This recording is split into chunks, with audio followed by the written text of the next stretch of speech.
Let's talk about why we need to reach the CPF full retirement sum early. And before we go into that detail, maybe I fill you up on what is the current full retirement sum. So for this year, 2023, the FRS amount will be $198,800. If you have watched my previous videos on CPF, you would already know that I have hit my full retirement sum since I was 30. So of course, with that kind of video title, it's going to gather a lot of people, a lot of critics in fact, coming into my video telling me why am I making such a stupid decision for topping up my CPF. And that's fine, because I don't expect everyone to really think like myself. Only for my own situation, I felt that it was optimal for me, but it may not be optimal for you. So let this be a very open discussion on why I chose to top up my CPF to FRS. So if you strongly disagree with my viewpoints or you're not happy about it, of course, you're welcome to come to my Telegram group and discuss, because if you have a valid and strong argument, even if you're on the opposing side, I welcome you to have a healthy debate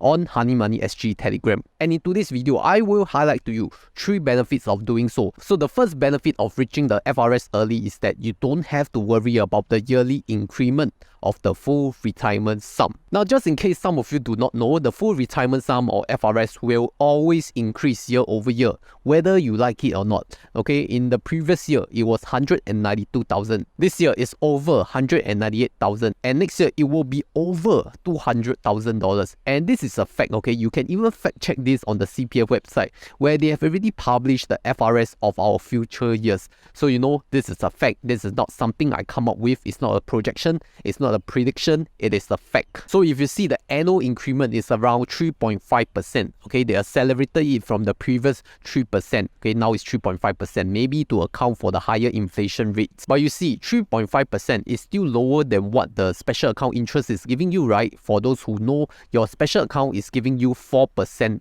annual interest, which means that this 4% annual interest will actually cover the 3.5% annual increment, because there is a 0.5% gap. You see, the interest is 4%, the increment is only 3.5%. So every year, when the interest of 4% is top up onto your special account, you see, it will just meet the next year's full retirement sum without you having to contribute any additional amounts into your special account by topping up. And people in the online forums keep complaining that CPF is shifting goalposts, right? But at least the shifting of goalposts is already made known to you years ago. You know that it's going to increase, and there you are, keep complaining of the shifting of goalposts like a loser in online forums. So you see, if you do not want to be one of the complainers in online forums about the shifting of goalposts, then you just hit it this one time lah. Then you can be like me, don't need to worry, because the annual interest will cover that 3.5% increment. In fact, because of you hitting the FRS, it will close the opportunity for you to do any retirement sum top up, because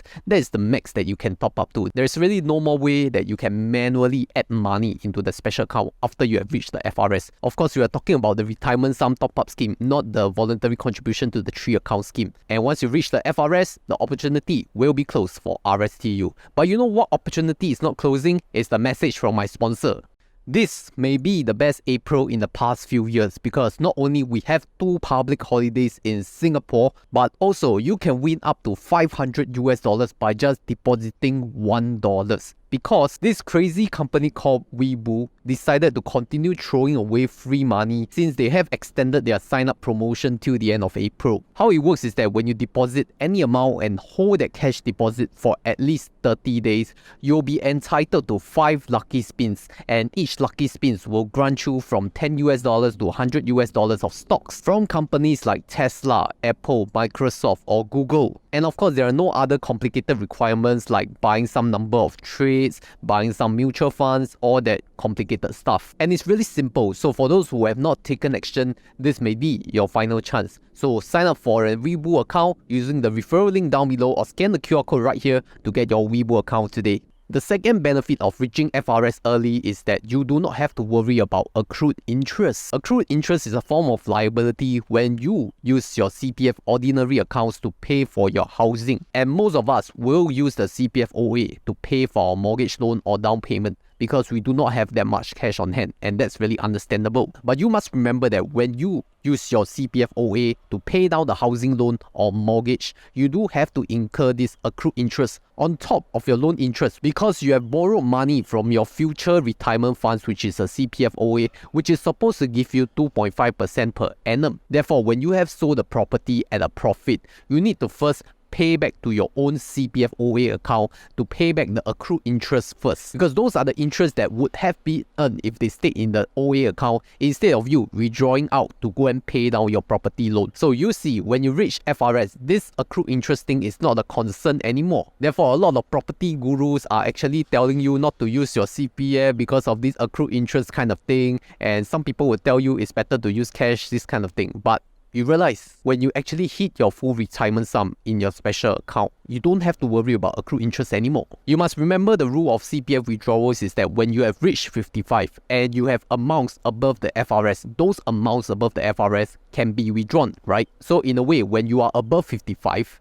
and you actually did a repayment to your accrued interest, like voluntary housing refund, those refunds going back to your CPF in the end can be withdrawn also what? Because it's amounts above the FRS since you have already achieved it. So it does not make sense to make a two-way traffic, right? You're putting back the money and then you can withdraw back the money. Therefore, you see, achieving the full retirement sum will entirely waive off your problem of accrued interest. So for those who have achieved FRS, you don't have to worry about using your CPF-OA because whatever that you can refund back to your CPF can be withdrawn anyway. The final benefit and the most important one is that having the CPF full retirement sum will help you secure a financial or retirement safety net. Like I said, you can start to withdraw your CPF when you have reached age 55 and you have amounts above the FRS. Or you can start your CPF Life payouts from age of 65. So for those who don't believe that CPF is your money and not withdrawable, then what are all these rules for? You see, once you have reached your full retirement sum, you don't have to worry about the annual increment, all that stuff. You just have to wait till you are 55 or you're 65. Then you can start all these withdrawals and payouts. Just do it once and do it good, and then you can secure your financial safety net. And having said that about retirement safety net,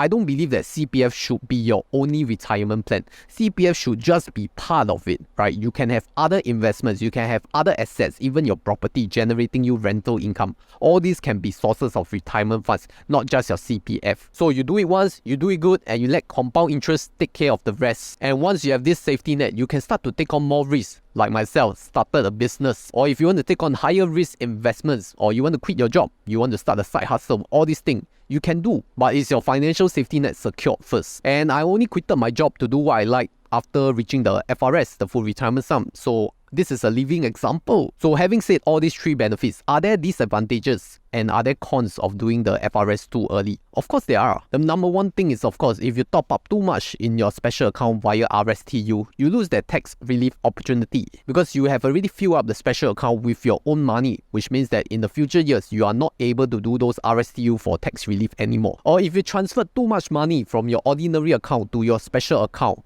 right, you will also fill up the special account gap to the FRS, and hence that will reduce your RSTU opportunity as well. But I would say, do not be too worried about this gap, because I have already shared about why I prefer to do an OA to SA transfer right here in my previous CPF video.